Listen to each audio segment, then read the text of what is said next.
So the ANC Youth League is marching on the Johannesburg Stock Exchange today to demand transformation in what they're calling an economic freedom march. It started in Bloemfontein earlier today, and they're hoping, of course, to all land up at the Johannesburg Stock Exchange in Sandton. That's where we find our reporter, Nosipho Radebe, who joins us now live. And Nosipho, of course, there's still business as usual where you're at, in a context where it seems this march has started a bit late.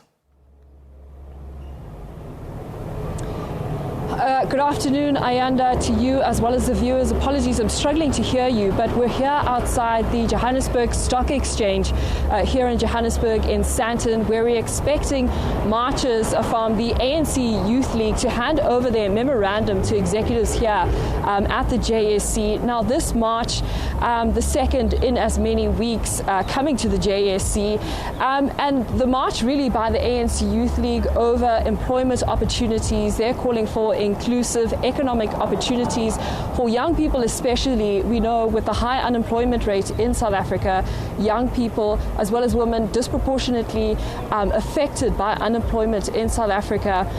But hopefully that memorandum, when they hand it over here at the JSE, they believe will be part of the solution there for them.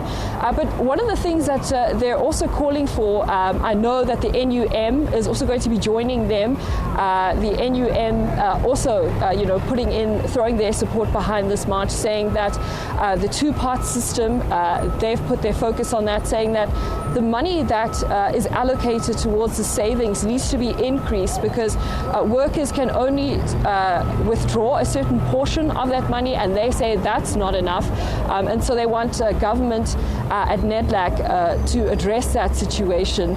They've also welcomed the Government of National Unity, but they want the Government of National Unity to do more for young people, especially in these tough economic times.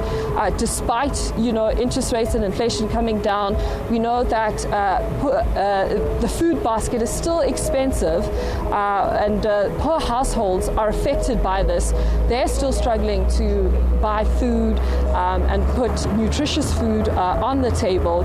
But we're still here outside the JSE. Hopefully those marchers, as they make their way from Luthuli House, will be here this afternoon. We will get to engage with them around the issues that they've raised around the economic toughness here in South Africa, and calling, for inclusive economic opportunities, especially for young people in South Africa. But Ayanda, I'm going to hand back to you in studio, but we'll continue to monitor the situation here.